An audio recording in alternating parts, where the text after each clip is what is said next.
ముందుగా ఈ జాషువా వేదికపైకి రాగానే నాకు చాలా ఆనందం కలిగింది. నేను ఎప్పుడు ఈ హాల్కైతే రాలేదు. విజయవాడకే ఒక అద్భుతమైనటువంటి కళా వేదిక లాగా నేను భావిస్తున్నాను. విజయ వాటికలో విజయ వేదికలా ఉంది, జాషువా విజయ వేదికలాగా ఉంది. ప్రారంభంలో పాటలు వినిపించిన అనిల్ కుమార్, మమ్మల్ని వేదిక మీదకి ఆహ్వానించిన నారాయణ గారు,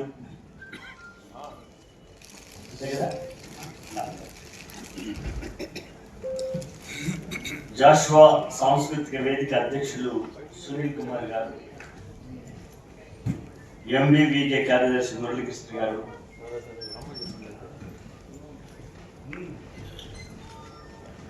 మేడం మాకు ఫోన్ చేసి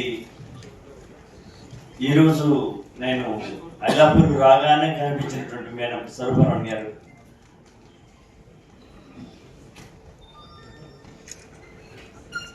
మాకు విశాఖపట్నం వెళితే సముద్రం కన్నా ముందు జ్ఞాపకం వచ్చే వ్యక్తి నరసింహరావు సార్. నాకు ఇప్పుడు మీరు విన్న విశాఖ ఉక్కు సాంగ్,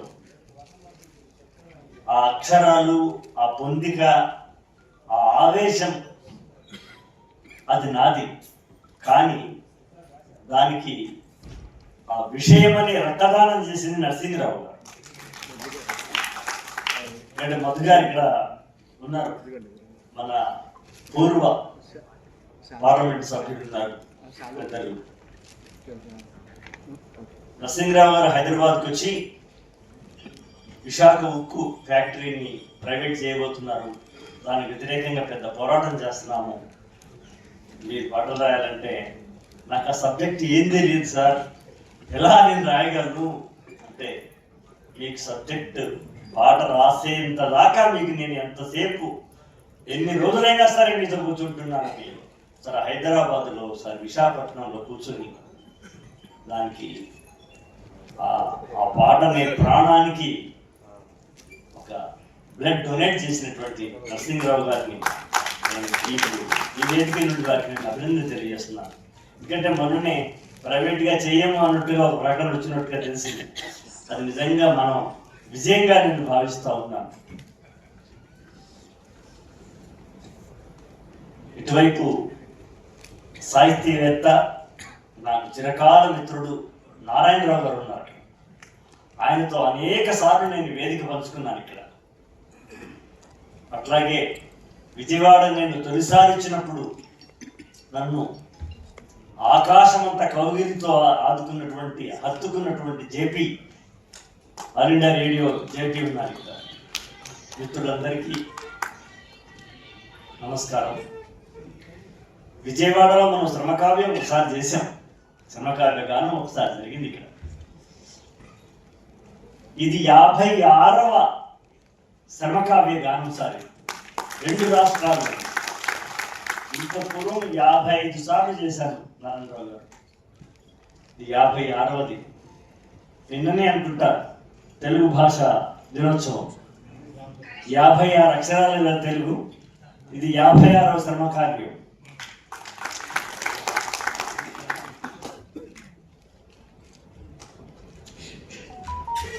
ఈ శ్రమకావ్యం రాయాలని ఆలోచన నాకు ఎందుకు వచ్చింది?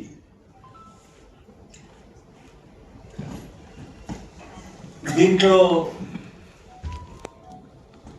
నన్ను విమర్శించేటువంటి అవకాశం కూడా ఉంటుంది. కానీ నేను ఒక సుదీర్ఘమైన ప్రయోజనాన్ని ఆలోచించి కొన్ని పౌరాణిక ప్రతీకలను నేను వాడుకుంటూనే ఈ శ్రమకావ్యాన్ని నేను రచించడం జరిగింది. దాదాపు ఇది 56 సార్లు చదవడం,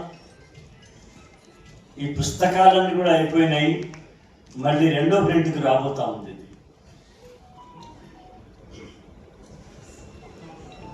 రామాయణం అంటే ఆయనం అంటే ప్రయాణం, రాముడి యొక్క ప్రయాణం రామాయణం. శ్రమ యొక్క ప్రయాణం శ్రమాయణం.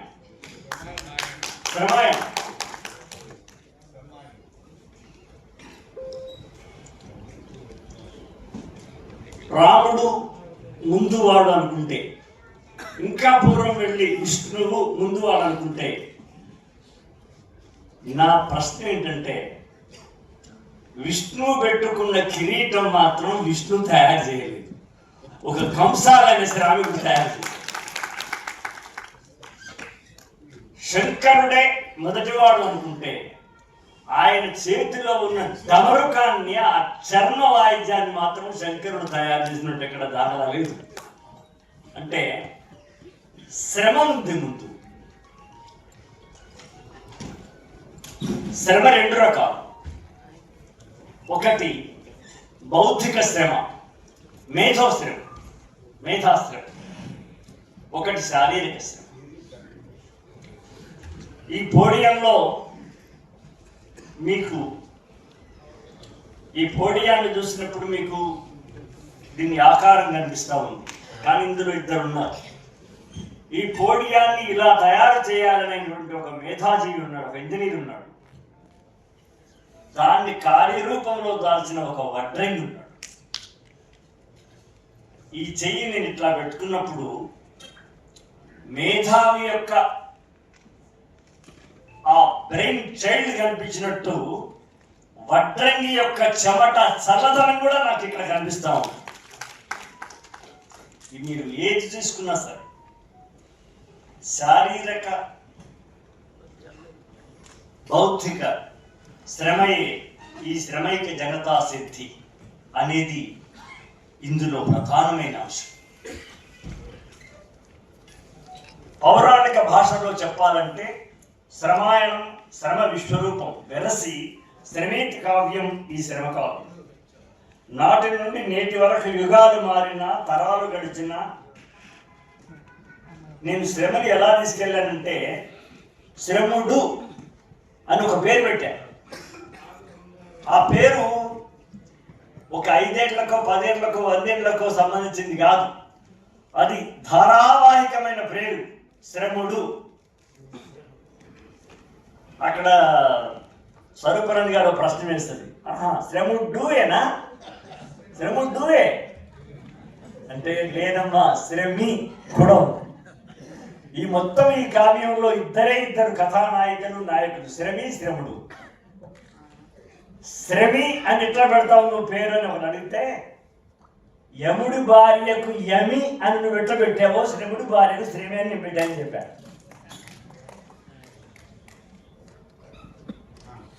పురుషుడి పేరు శ్రముడిగా, స్త్రీ పేరు శ్రమిగా సాగింది ఈ శ్రమహాప్రస్థానం. వెనక్కి వెళితే అమ్మ కడుపులో బిడ్డ దాకా వెళ్ళి ఆగిపోతాం. అంతకన్నా ఇంకా వందల వేల ఏళ్ళ వెనక్కి వెళ్ళి ఆదిమానవుణ్ణి పరికించి పఠించి తిరిగి నేటి దాకా నడుస్తూ, గమనిస్తూ, వివరిస్తూ, కవిత్రీకరిస్తే మన శ్రమకావ్యం తయారైంది. శ్రమలో నిమగ్నమైన మనిషి శారీరక చలనంలోంచి నాట్యం పుట్టింది. ఇది నా ప్రతిపాదన. శ్రమలో నిమగ్నమైన మనిషి శారీరక చలనంలోంచి నాట్యం పుట్టింది. శ్రమతో మమేకమైన మనిషి ఆరపులోంచి సంగీతం పుట్టింది. ఇది నా సిద్ధాంతం. సత్యాన్ని కేంద్ర బిందుగా చేసుకుని మానవాకృతి పొందిన మహాప్రయాణంలో మనిషి సాధించిన ఆ మహోన్నత పురోగతిలోనూ మానవుని భౌతిక బౌద్ధిక శ్రమ ఎలా అన్నింటా తానే అయ్యిందో తెలిపే ఊహాజనిత వాస్తవాధారిత కాల్పనికం నేను రాసిన ఈ శ్రమ కావ్యం. ఇది ముందుగా మీకు నేను విన్నవించుకుంటున్నాను. శ్రమ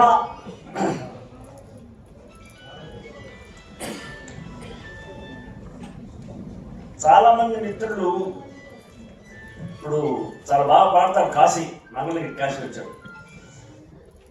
అన్నిటి పాట పాడతానని అనుకుంటే ఏంటి కవిత్వం వినిపిస్తున్నాడు. ఇది నేను కావ్య రూపంలో రాసింది. దీనికన్నా ముందు పట్ట పట్ట పట్ట పట్ట పట్ట పచ్చమట్ట బొట్టు తాళాలై పడుతుంటే కరిగి కండరాల నరాలే స్వరాలు కడుతుంటే పాట పనితో పాటే పుట్టింది, పని పాటతోటే జత కట్టింది. ఇది ఎప్పుడో రాసిన పాట. ఒక పని మాత్రమేనా, పాట మాత్రమేనా పని నుంచి పుట్టింది? సమస్తం శ్రమలోంచి వచ్చిందనే ఒక కాన్సెప్ట్, ఒక కేంద్ర బిందువును ఆధారం చేసుకుని ఈ కావ్యం రాయడం జరిగింది. పరికరాలు పుట్టించిన తెలివి కష్టజీవిది, పనినొక సంస్కృతి చేసిన ఘనత కష్టజీవిది, కష్టజీవులందించిన శ్రమ సంస్కృతి మనది. ఇది ఈ కావ్యానికి మూల బీజం. ఇవి నేను ఎప్పుడో రాసిన పాట. ఒక సుదీర్ఘమైన కావ్యం అనగానే పాటతనం కన్నా కొంచెం చిక్కగా ఉంటుంది, కొంచెం ఆలోచించదగినట్టుగా ఉంటుంది. ఒక మహాప్రస్థానం, ఒక అమృతం కురిసిన రాత్రి, ఒక విశ్వంభర, ఈ స్థాయిలో శ్రమకు స్థానం వహించాలనే ఒక పట్టుదలతో రాసినటువంటిది ఈ శ్రమ కావ్యం. కావ్యంలో ఒక సంప్రదాయం ఏంటంటే శ్రీతో మొదలు పెట్టాలని. ఇంకొక అవకాశం ఉంది, జయ అని కూడా మొదలు పెట్టచ్చు. అంటే నేను కొన్ని కావ్య సంప్రదాయాలను పాటిస్తూనే నా యొక్క భావజాలాన్ని, మన యొక్క భావజాలాన్ని, శ్రమ భావజాలాన్ని పెట్టే ప్రయత్నం చేసి జయ అనే మాటతో కూడా జయ జయ సమగ్రాంతర సర్వం అని మొదలు పెడతాడు కర్పూర వసంతరాయల్లో నారాయణ రెడ్డి గారు. జయ అంటే ఒక అర్థం మహాభారతం, జయ కావ్యం అంటే మహాభారతం. నేను శ్రమను ఎలా చూస్తున్నాను అనే దానితో ఈ కావ్యం మొదలవుతుంది. నేను ఎలా చూస్తున్నాను శ్రమను? జయ కావ్యమున, కావ్యం మొదలెడుతున్నా. జయ కావ్యమున ధనుంజయుని కన్నులతో కురుక్షేత్రమున రణక్షేత్ర మధ్యమున వ్యాస కవి కృష్ణ విశ్వరూపాన్ని దర్శించిన లీలా నేను దర్శిస్తున్నాను శ్రమ విశ్వరూపాన్ని. हम किसी से कम नहीं. విశ్వరూపమే మహారూపమైనప్పుడు శ్రమ అంతకన్నా పెద్ద విశ్వరూపం. అట్లా చూస్తున్నాను నేను. రణక్షేత్రమున వ్యాస కవి ఋషి కృష్ణ విశ్వరూపాన్ని దర్శించిన లీల నేను దర్శిస్తున్నాను శ్రమ విశ్వరూపాన్ని. అలాగే పల్లె కవి పద పదమున కవితామృతము వెదజల్లు కవి పోతన్న రేపల్లె తల్లి యశోద నేత్రాలతో గోపాల బాలుని నోట 14 భువన భాండాలను చూసిన తీరు నేను చూస్తున్నాను శ్రమ స్వయంభూ భువన భాండంబు. సిద్ధార్థుడు అర్ధరాత్రి అంతఃపురాణతన హంస తూరికా తల్పాన అటు కదలి ఇటు కదలి భార్య బిడ్డల వదలి రాజనగరున తన కంట దుఃఖ వైవిధ్య దృశ్యాలు కాంచినటుల నేను కనుచున్నాను శ్రమ సహస్రానేక వైవిధ్య దృశ్యాలు. శ్రీ శ్రీ శ్రీ మహాకవి మహాప్రస్థాన నిర్మాణ క్షణుడు కాకమునుపే తన చిరదీక్షా శిక్షా తపస్సమీక్షణలో నగ్న భయోద్విగ్న సత్యోద్వేగ సాక్ష్యాల్ని వీక్షించినట్టు నేను వీక్షిస్తున్నాను ప్రస్థానాన్ని ప్రస్థానాన్ని.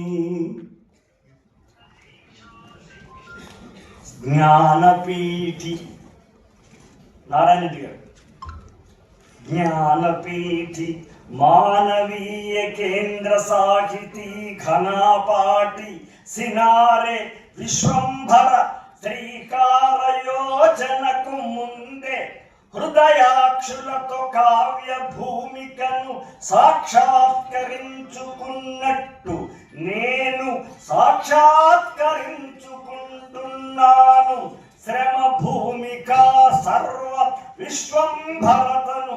శ్రమ సత్య, శ్రమ సుందరత సాంద్రతను, శ్రమ కర్తగా కర్మగా క్రియగా కొనసాగు ఈ శ్రమైక జగతి పురోగమనాన్ని. ఈ శ్రమైక జగతి గమనాన్ని నేను గమనిస్తున్నాను.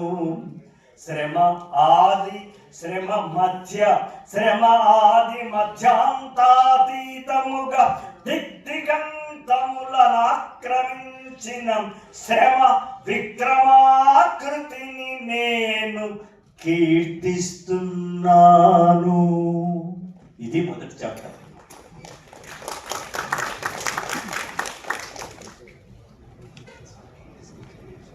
శ్రమ ఎప్పటిది? బోయడు వాల్మీకి, బోయడు రామాయణ పల్లకి బోయడు కాకముందు. ఏమైంది? బోయడు రామాయణ పల్లకి బోయడు కాకముందు నిర్ధయాత్ముని నోట శృతి లయాత్మకముగా శోకము శ్లోక రసాత్మకము కాకముందు. ఏమైంది? జంటగోల్పోయిన క్రౌంచ పక్షి కంట నీరిడుట కన్న ముందే కిరాతుని శరాఘాతానం క్రౌంచము ధరాతలానం ఈశ్వరార్పణము కాకముందు. వేటగాడుగా గురిపెట్టి పక్షిని వీక్షించుట కన్న ముందున్న శ్రమాయణాన్ని నేను విరచిస్తున్నాను. రరాటిక అంటే లలాటిక. ఇక్కడ నేత్రం ఉన్నవాడు శంకరుడు కదా. రరాటిక నేత్రాగ్ని కీల స్వరపేటికా గరళాగ్ని జ్వాల నిలువున దహిస్తుందని మంచు కోనలో నెలవుగొని పార్వతీ సతి పూజ్యపతిగా హిమ పర్వత శిఖరాగ్రపతిగా చల్లగా గంగ చల్లె జల్లులలో పులకించి ఆడే భవుని ఢమరుకమున అ ఇ ఉన్ రులుక్. ఇది కొందరికి తెలియదు.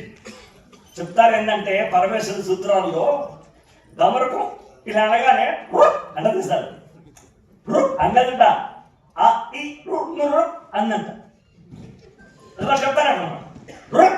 అంటే అది ఆ ఇ ఉన్ రులుక్ అందన్నమాట. నేనేమంటున్నాను, చల్లగా గంగ చల్లే జల్లులలో పులకించి ఆడే భవుని ఢమరుకమున ఆ ఈ ఉన్ రులుక్ అమరక ముందున్న శ్రమ ఓనమాలను శ్రమేశ్వర సూత్రాలుగా నేను ప్రకటిస్తున్నాను.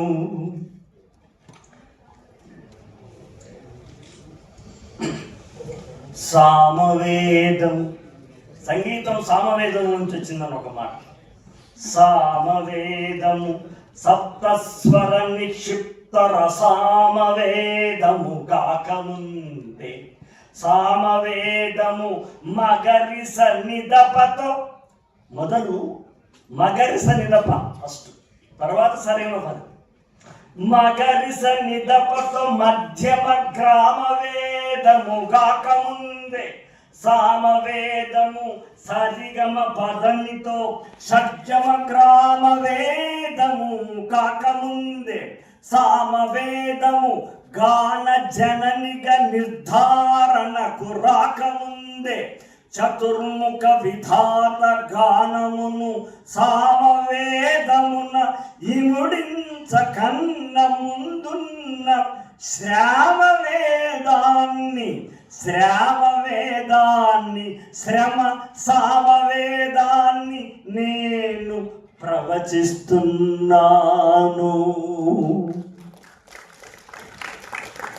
గోర్కి అమ్మ కథ చెప్పకముందు, టాల్స్టాయ్ సాహితీ యుద్ధము శాంతించకముందు, షేక్స్పియర్, అగాథ క్రిస్టీ, రవీంద్రుడు, శరత్ ప్రేమచందు, సుబ్రహ్మణ్య భారతి కవిత కథా కథన హారాలకు నాటక రచనలకు సిరా తెర ఎత్తక ముందు, కథన కుతూహలం పూలు ఏరుకున్నట్టు, శ్రమ కవిత కథా కథన కావ్యానికి సిరా పుష్పాలను ఏరి మాల కడుతున్నాను.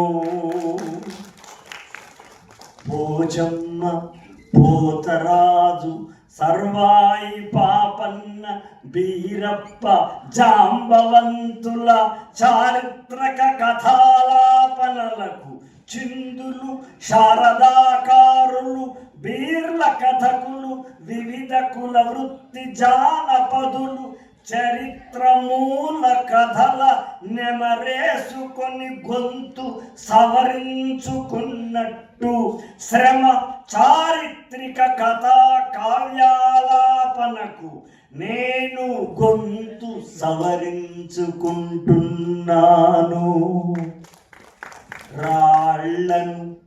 రాళ్లను కరిగించగల కళ, వర్షాలను కురిపించగల కళ, కన్నీళ్లను పలికించగల కళ, దీపాలను వెలిగించగల కళ, శంఖాలను పూరించగల కళ, సమరాలను ఉరికించగల కళ, నాద కళనొకదాని నిమ్మని సురదొర బ్రహ్మని అడగకన్న ముందున్న శ్రమ కళా పూర్ణోదయాన్ని నేను సృష్టిస్తున్నాను. శిలువపై యేసు రక్తము తడిసి, బాగా వినాల్సిన లైన్స్ ఇవి. శిలువపై యేసు రక్తము తడిసి, క్రైస్తవము ఒక మతము కాకన్న ముందు, మహమ్మద్ పవిత్ర ప్రవ్యక్తమై ఇస్లాము మతము రాకన్న ముందు, హిందూ జీవన సంస్కృతి హైందవ మతము అవకన్న ముందు ఉన్న ఏకైక శ్రమైక మతాన్ని నేను ప్రకటిస్తున్నాను. ఏకైక శ్రమైక మతాన్ని నేను ప్రకటిస్తున్నాను.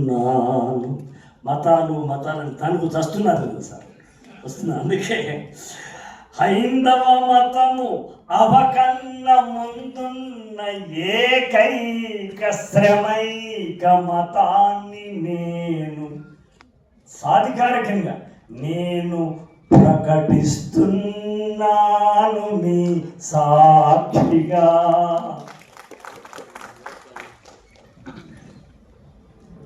శ్రమ అనే దానికి నేను ఎలా చూస్తూ వచ్చాను, శ్రమ ఎలా రామాయణం కన్నా ముందుంది, శివాయనం కన్నా ముందుంది అనే ఘట్టం మీకు చెప్పాను జరిగింది. ఇప్పుడు మిమ్మల్ని ఈ విజయనగరంలోని జాషువా వేదిక నుండి లేదా మాకినేని బసవ పున్నయ్య గారి విజ్ఞాన కేంద్రం నుంచి ఒక గాఢమైన అడవిలోకి మిమ్మల్ని తీసుకెళ్తాను. ఇప్పుడు శ్రీకరారణ్యమతి భీకరారణ్యమతి,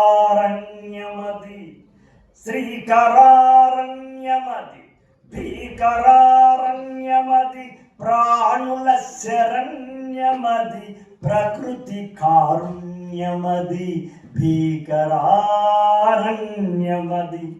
పాలిచ్చే జంతువుల పాలివని పక్షుల వెన్నెముక గల పాములెముకలెరుగని వాన పాముల అరణ్యమది, ప్రాణుల శరణ్యమది. శీతలారణ్యమది భూతలారణ్యమది, ఆకుపచ్చని మట్టి అధిక చక్కని రాతి పర్వతారణ్యమది, ప్రకృతి కారుణ్యమది. కొండ చిలువల పట్టి ఖండ ఖండగా చీల్చి చెండాడే, ఇది కంపల్సరిగా చెప్పాల్సిన వేదిక ఇది. కొండ చిలువల పట్టి ఖండ ఖండగా చీల్చి చెండాడే, ఎర్రెర్ర గండు చీమల దండు దండి దండకారణ్యముది. కొండ చిలువల పట్టి కండ కండలు చీల్చి చెండాడు, ఎర్రెర్ర గండు చీమల దండు దండి దండకారణ్యమది, అగ్ని భూదండకారణ్యమది. తొలి నరుని కరస్పర్శనిరుగని అరణ్యమది, తొలి నరుని స్వర స్పర్శనిరుగని అరణ్యమది, తొలి నరుని పదముద్రకు ఎదురు చూచే అరణ్యమది, తొలి నరుని పదముద్రకు ఎడద సాచిన అరణ్యమది, ప్రాణుల శరణ్యమది, ప్రకృతి కారుణ్యమది, అరణ్యమది.